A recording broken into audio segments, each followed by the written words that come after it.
Hi, this is Beth, just giving you a bit of a snapshot of some of the stories in our book, A Work in Progress, Life, Love, Fun, Living in Australia, Part 1, which is now available free on Google, Kindle, Kobo, Smashwords, iTunes. And so what I thought I'd do is just give you a bit of an overview of some of the stories that are in the book and give it to you in person. I thought, why not? I'm just learning movie making, so just stay with me. So the first snapshot I'll give you is the story is called A Hall Table from India, Finding the Masterpiece Within. And this actually came out of, Graham and I really love furniture that's recycled wood, that kind of thing. We have our favourite place that we love to go, and every time we go there, oh, it's so hard not to buy something.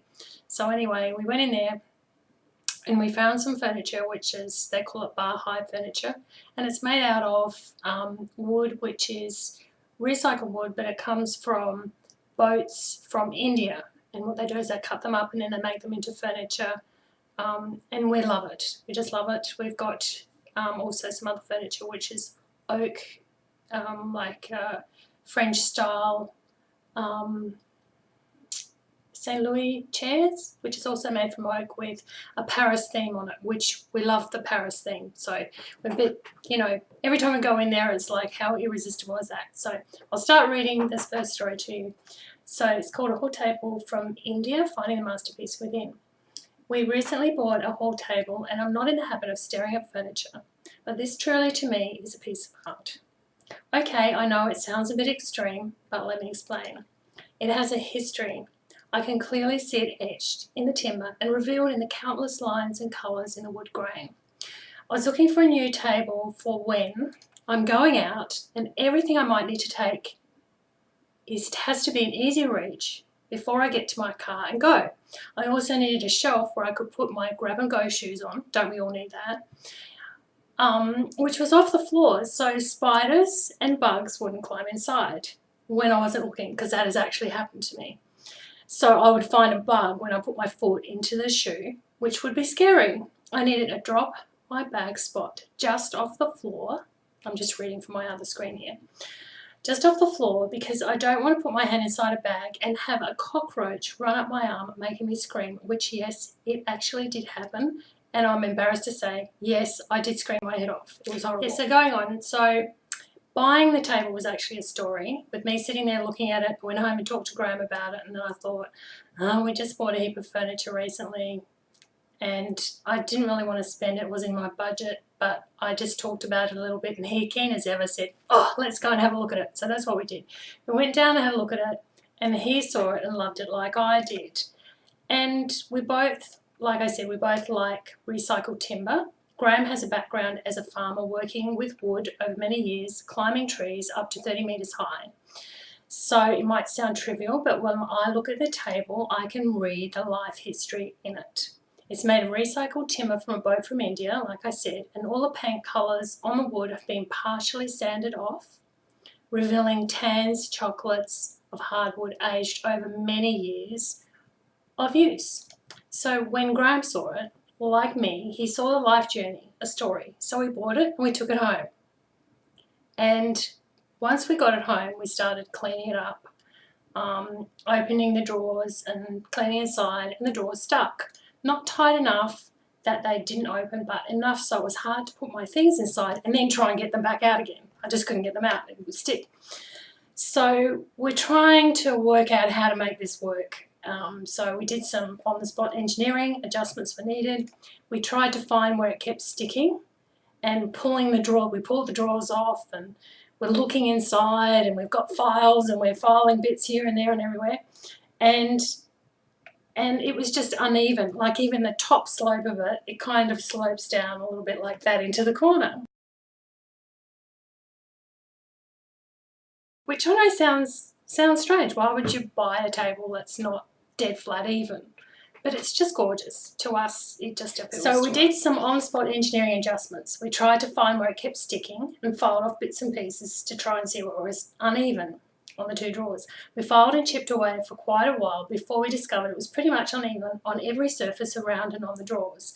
In the process, we uncovered more of its life imprinted into every facet. It was like a beautiful, partly cut rough diamond. It had sparkle and great depth of colour. It's not level, it's not even, it has scrub marks, it has gouges and small nail holes where it's been attacked by nails long gone, and one corner on the top, like I said, it dips down at the front. It has two cleverly designed curved rope like handcrafted handles. They're quite gorgeous, they're just really nice.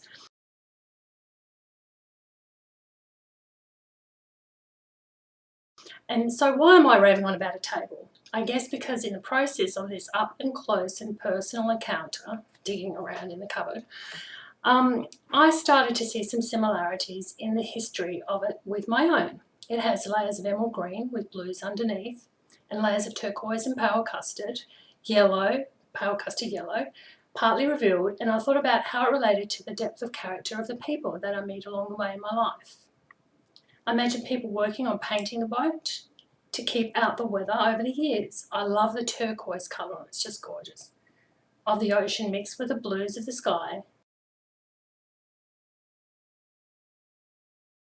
I just had this picture in my mind of flying across the water from who knows where, like where would you be going, and with the dolphins racing out the front, as they always do, as it skips over the ocean waves. So then I went into this shop and I met this lady, Melissa, and she made a statement. She said, "Your favourite colour must be pink," which was so it was obvious. I had a silver great suit on with a bright pink cardigan, pink shirt, and I was wearing a pink mother of pearl ring. I haven't got that on today, but I wear that a lot too. With, of course, I had a pink bag. Yes, I did. My shoes were grey, so I wasn't totally all pink, but I was fairly pink. I answered her yes, pink is my favourite colour, but I also love blue, yellow, green, red and purple. Actually, I love lots of colours. Why do I love so many colours? Because colours are part of the memories which make up my life. The clear turquoise and blues of the ocean and the yellow gold of the sun, or a blazing tomato red or sunburnt pink as it rises out of the earth at early morning sunrise and as it sails down into the horizon at day's end.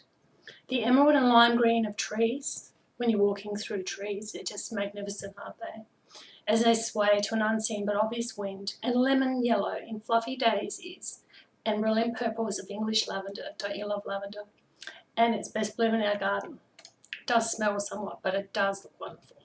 So this lady, Melissa, she smiles at my enthusiasm and we laugh together. And I say to her, "I can see what you love," because she was stressed. This was not a question, as she was wearing expensive white gold jewellery, sleek black and white clothes with pearl earrings that were sparkling as she moves her head. I compliment her on her unique style. We are completely different in our colour preference, but the same in our passion and choice to be confident. Maybe it doesn't really matter what colour is yours or my favourite colour. What really matters is that we endeavour to walk with confidence each day in the truth that we know who it is we are choosing to be in this lifelong, and believe it or not, eternal journey. Not everyone is going to understand who I am and why I do things the way I do, but my life history and my future make a clear, if ever changing, that's true, pathway before me. I find, as always, life is one step and one moment. I just want to encourage you to just walk in who you are and just realise that the best person you can be is just be yourself, because, as my husband Graham says, everyone else is taken.